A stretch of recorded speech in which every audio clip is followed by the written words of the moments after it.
After World War II, France was broken.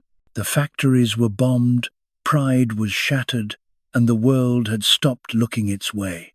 While the US and the Soviet Union poured billions into massive twin-engine interceptors, France had to make a choice, either fade into the background or do something crazy. That's when one man, Marcel Dassault, looked up at the sky and saw something different. He didn't dream of a huge, complex war machine. He wanted something light, fast, and pure. He looked at a triangle and said, "Yeah, that could fly." And from that single idea came the Mirage III, a tiny, sleek jet that looked like a paper airplane strapped to a rocket. It wasn't loud, it wasn't bulky, but it was fast enough to rewrite the rules of air combat. Its delta-shaped wings gave it that unmistakable arrowhead look, sharp, balanced, elegant, the kind of design that didn't just fly, it sliced through the sky. Back then, everyone was obsessed with swept wings. They worked great at high speed but were nightmares at low speed. You know what it's like when you run your hand flat through water smooth? Lots of lift. Now tilt it sideways and the water slips off. That's what those early jets were doing. Fast in a straight line, unstable when slow. Dassault wanted something different. The delta wing, that triangle, changed everything. Its sharp leading edges created swirling air vortices that clung to the surface and gave the plane lift even when it was almost stalling. It could handle angles, pressure, and speeds the others couldn't. He bet his entire reputation on that shape and won. When the Mirage III finally took off, it didn't just fly. It screamed past Mach 2, the first Western European jet ever to do it. Suddenly, France wasn't catching up anymore. It was leading. From the burning deserts of the Middle East, where Israeli pilots used Mirage jets to crush Soviet-made MiGs, to the skies over Africa, and even the frozen winds of the Falklands, this little triangle proved it could fight anyone, anywhere. Fast, elegant, deadly, the Mirage III became the pride of the nations that flew it, and the nightmare of every pilot who faced it. Maybe that's what made it legendary. It wasn't born out of wealth or power, but out of desperation, out of one man's refusal to accept that his country had fallen behind. And sometimes, that's all it takes, one triangle, one idea, and one stubborn dream, to make the world look up again. While other nations built bigger and heavier, France decided to chase grace. And it all began with a wing. Traditional swept wings, they looked good on paper.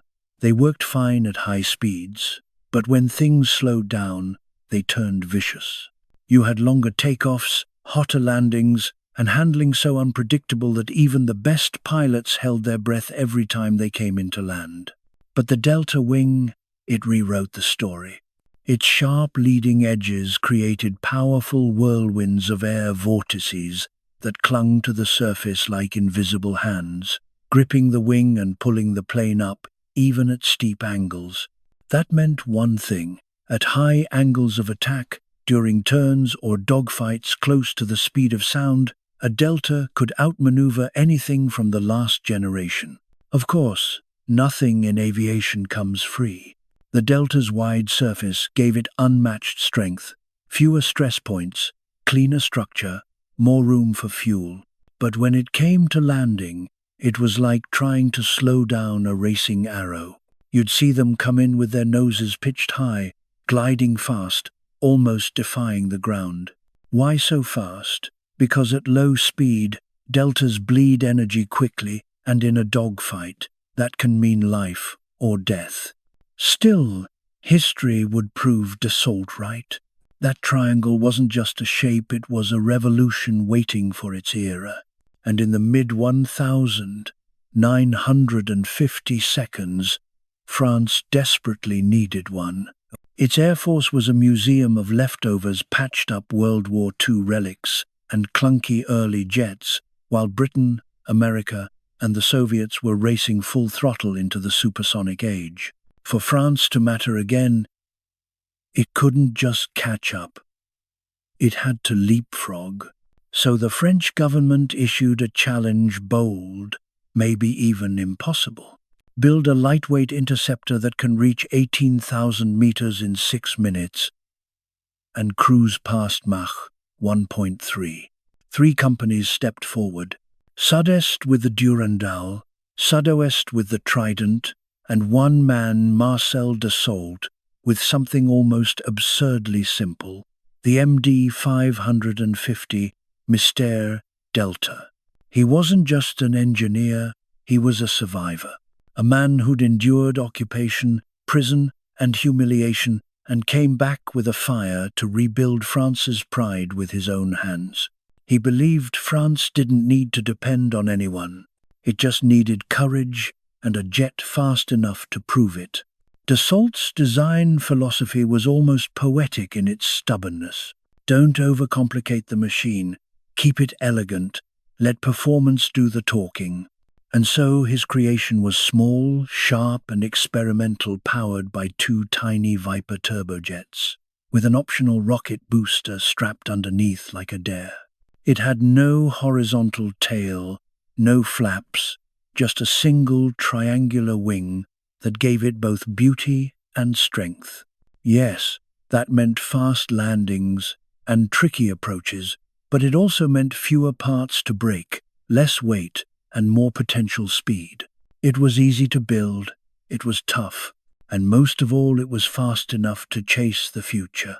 By the mid-1950 seconds, Dassault's little Delta experiment, that MD 550, had already broken the sound barrier. And when it did, for the first time in a long time, France lifted its head again, because that sharp silver triangle in the sky wasn't just an airplane. It was proof that a wounded nation could still fly higher than anyone expected. The first prototypes were small, almost too small. Dassault's little triangle, reworked with an afterburner and even a rocket strapped to its tail, became the Mirage I. In testing, it sliced through the sound barrier and climbed all the way to Mach 1.6. But as impressive as that sounded, it just wasn't enough. The French Air Force wanted a fighter, not a rocket with wings. It could only carry 1 missile, 1 shot, and in real combat, that meant 1 chance. So Dassault went back to the drawing board.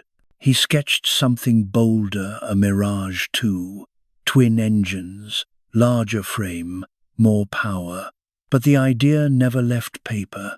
The world was already moving faster than that. Instead, he turned his full attention to something bigger, something that could make the world stop and stare, the Mirage III. It was powered by the brand-new Snecma Atar afterburning turbojet and shaped with clever aerodynamic tricks. A slim wasp-waist fuselage and movable intake cones nicknamed les souris, the mice. Every inch of it was built for speed, and in 1958 it happened. The Mirage III screamed across the sky, smashing past Mach 2 inches level flight, the first Western European jet to ever do it. Just think about that. In less than 2 decades, a nation bombed flat in World War II was now leading the supersonic race. By 1961, the Mirage III entered French service. It wasn't just another airplane, it was a statement. Europe's first operational Mach II fighter, sleek as a dart and deadly as a knife. The single-seat interceptor was called the Mirage III. Then came the twin-seat trainer, the 3B, and the versatile strike variant, the 3E. For pilots, it was like stepping into the future. The Mirage could climb to 55,000 feet, outrun most contemporaries at Mach 2.2, and strike before the enemy even knew it was there. Armed with twin 30mm cannons and the early generations of heat-seeking missiles, it gave France something it hadn't had in decades: confidence. And then there was its other secret. The Mirage III could carry a small tactical nuclear weapon. For France, still determined to be independent from both Washington and Moscow, that meant everything. It wasn't just about power, it was about pride.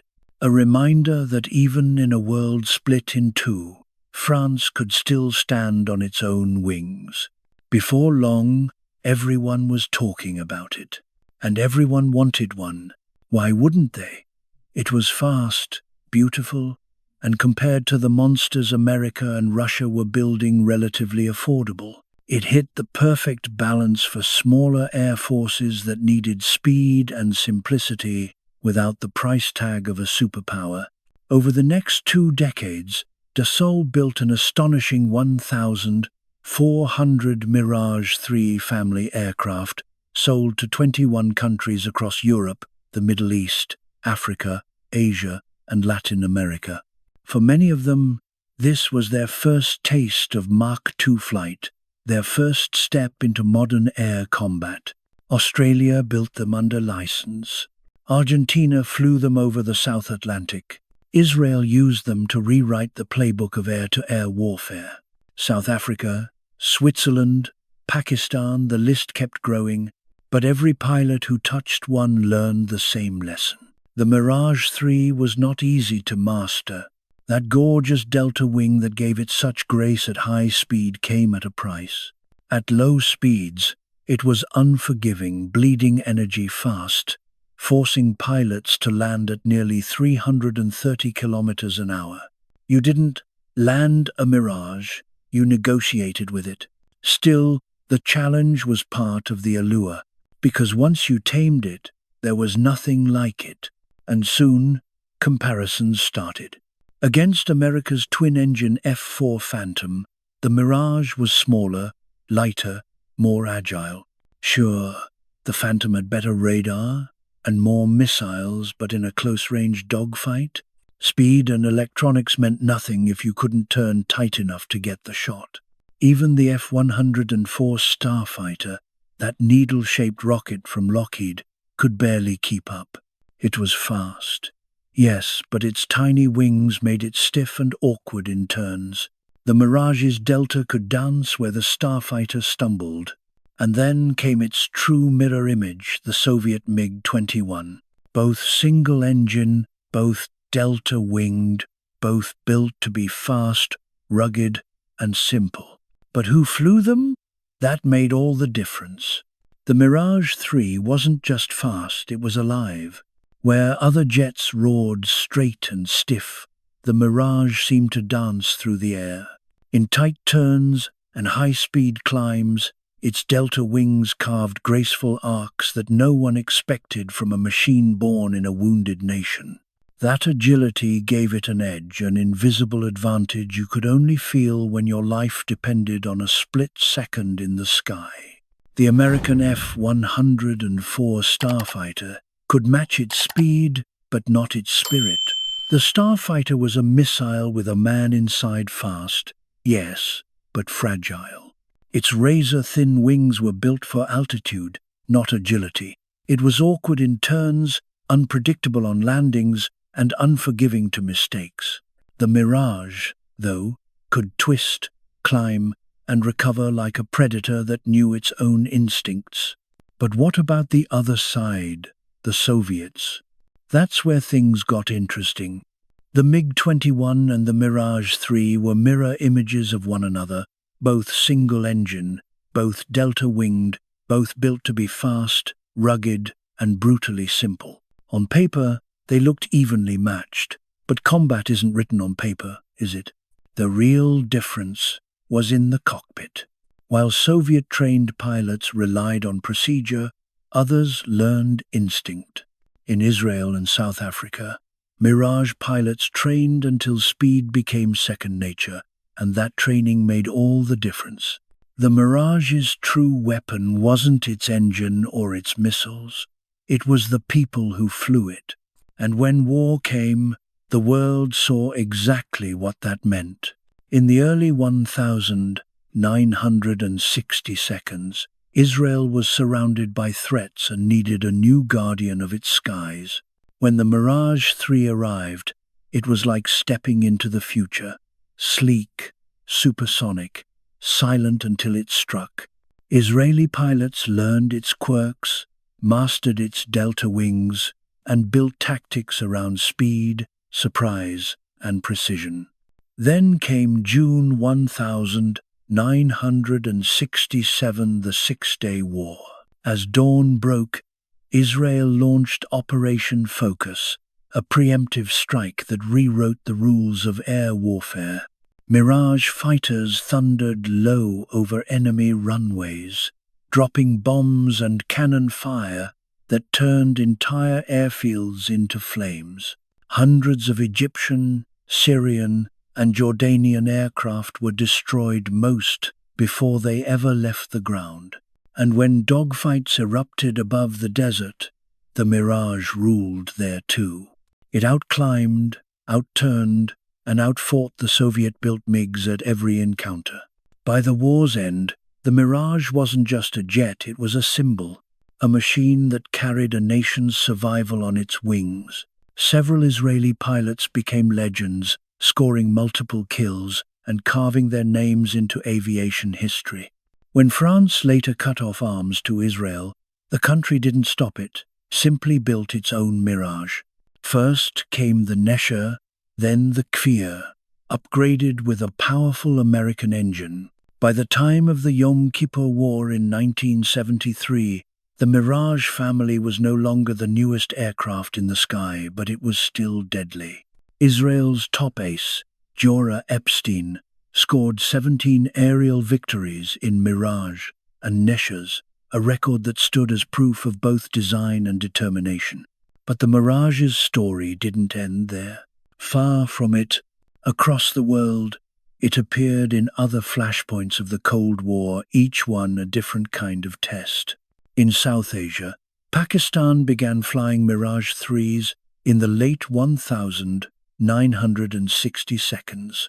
Their Indian rivals later bought its successor, the Mirage 2000. And for decades, the triangle silhouette would streak across those skies, a reminder of how one French idea had spread from Paris to Punjab. Meanwhile, in Africa, the Mirage found itself in another kind of war, one waged in shadows. During the long, grinding conflict in Angola, South African pilots flew Mirage IIIs and later Mirage F1s against Cuban-flown MiG-21 seconds and even the newer MiG-23 seconds. Imagine that a French jet, flown by South Africans, fighting Soviet jets piloted by Cubans over African soil. That was the Cold War in a nutshell, a global chess match played at supersonic speed. And then, on the other side of the world, came one of the Mirage's final great trials, the Falklands War of 1982. Argentinian pilots took to the sky in Mirage IIIs, originally built by Israel, to face British Harrier jump jets over the freezing South Atlantic. But this time, the triangle had met its limits. Without aerial refueling, Argentinian Mirage could only fight for minutes before fuel ran dangerously low. Their radar was basic, their missiles outdated, and the Harriers with their new heat-seeking sidewinders and vertical agility ruled the close-range fight. Mirage roared into battle but often had to turn back before they could strike. Those who didn't paid dearly. It was a harsh reminder that even legends age. Technology moves on. But the Mirage's legacy wasn't about one war or one victory, it was about what it represented.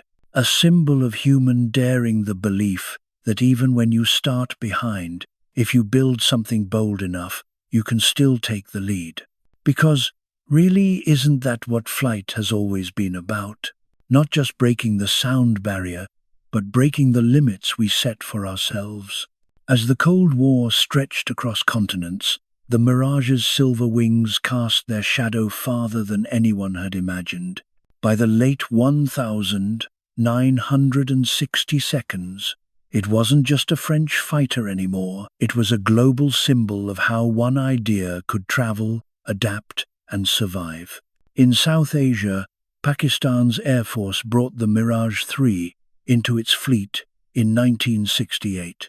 To them, it wasn't just a jet, it was a promise, a way to stand toe-to-toe with regional rivals in a sky ruled by supersonic speed. And not long after, their neighbor India would acquire its spiritual successor, the Mirage 2000, which would one day dominate the skies over the Himalayas. Two nations, bound by rivalry, flying two generations of the same French dream. Isn't it fascinating how one design, born in Europe, could end up shaping the balance of power half a world away? But some of the most dramatic encounters would unfold not over Asia, but over the red dust of Africa. In the 1970 seconds and 80 seconds during the long border war in Angola, South African pilots flew Mirage III's, later Mirage F1S, against Cuban-flown MiG-21 seconds, and even the newer MiG-23 seconds. Imagine that, a French jet flown by South Africans, dueling Soviet jets piloted by Cubans all over a patch of African savanna that neither side truly owned.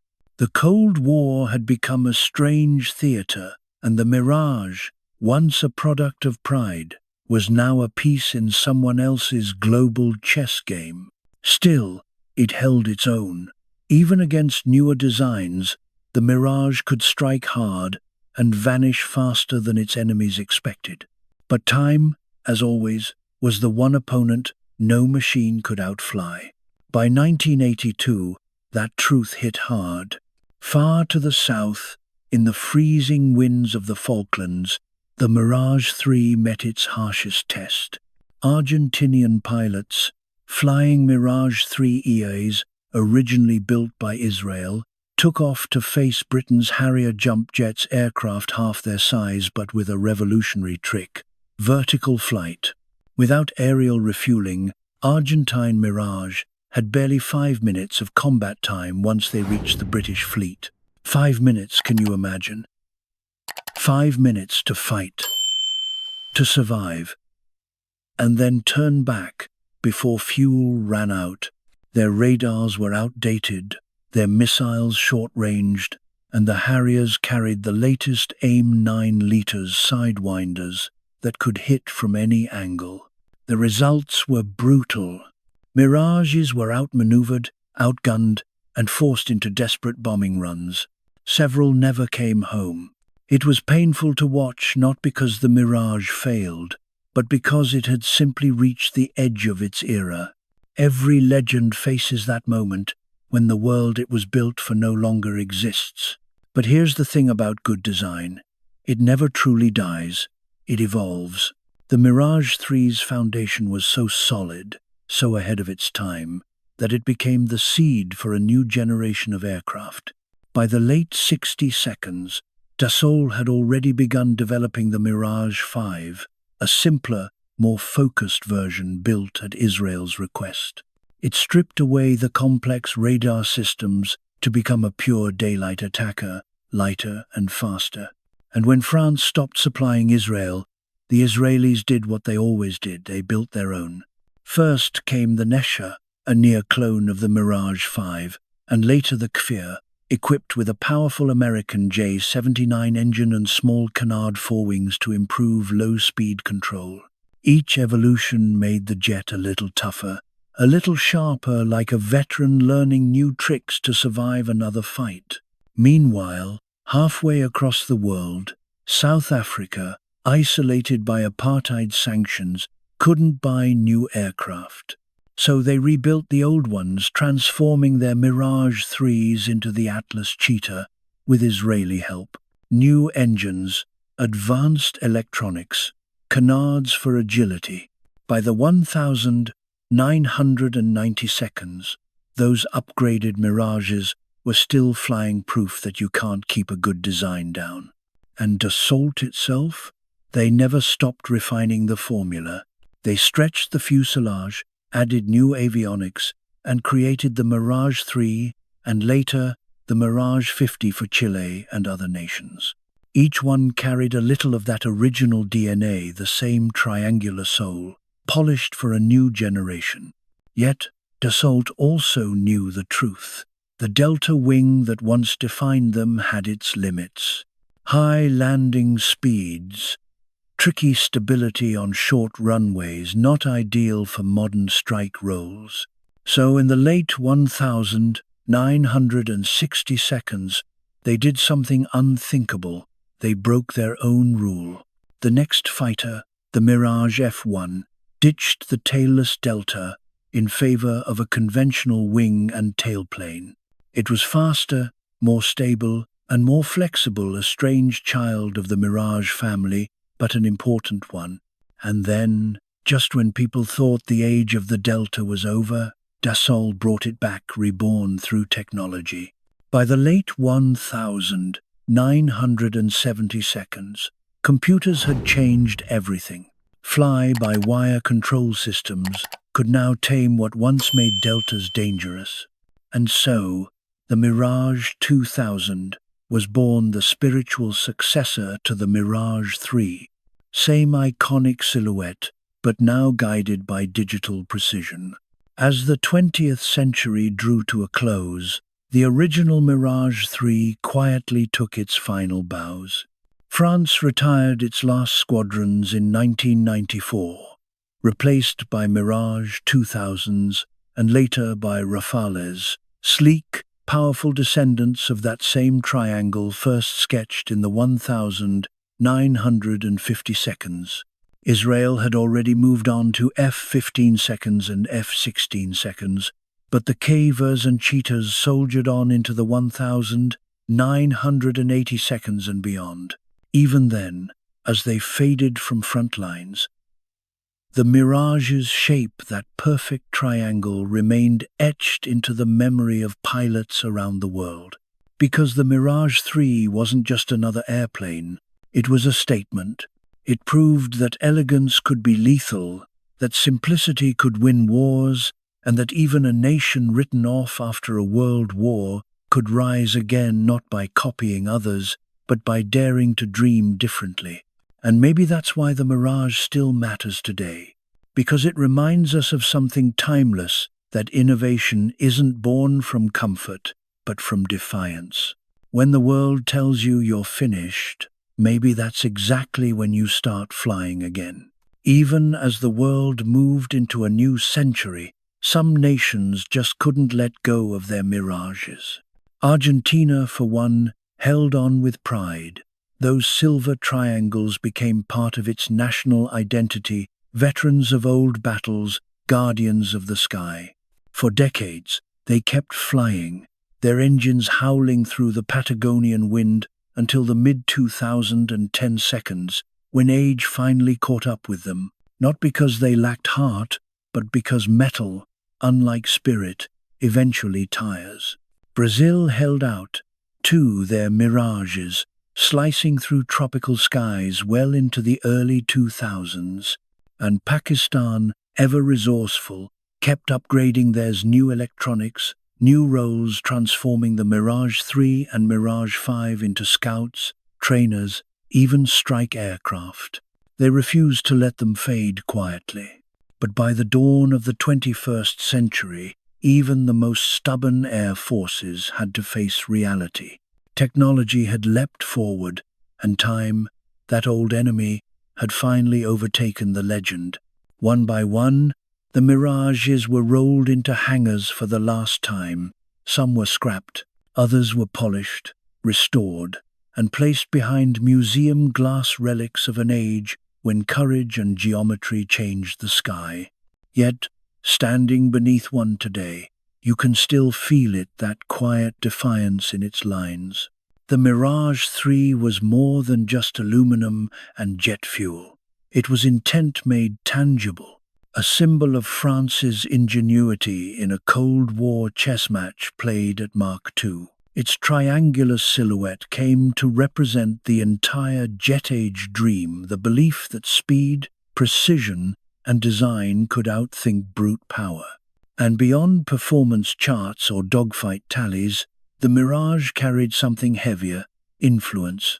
It allowed smaller nations to stand tall, to defend themselves without leaning on Washington or Moscow. In an age defined by alliances and control, France gave them something rare: independence with wings. Today, most Mirages rest quietly in museums, sunlight glinting off their faded paint. But their DNA lives on in the tactics their pilots perfected, in the design language of modern fighters, and in the enduring return of the Delta Wing itself. France would revisit that shape again with the Mirage 2000, and later, the Rafale, proof that Dassault's intuition was never just a gamble, it was vision. And when you think about it, isn't that the mark of true greatness? Not a design that shines for a moment, but one that keeps echoing through time. Like a melody you can't forget, the Mirage III's silhouette still whispers across hangars and airshows, reminding anyone who listens that some ideas, like flight itself, never really age. Because what made the Mirage special wasn't just speed. It was belief. A belief that even in the aftermath of defeat, even when the world thinks you've been left behind, you can rise if you dare to build something bold enough to touch the sky. And maybe that's the lesson hidden beneath the rivets and the roar.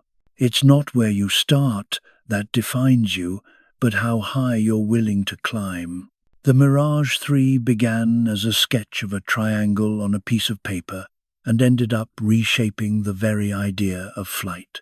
It reminds us that resilience, creativity, and courage will always be the wings that carry humanity forward.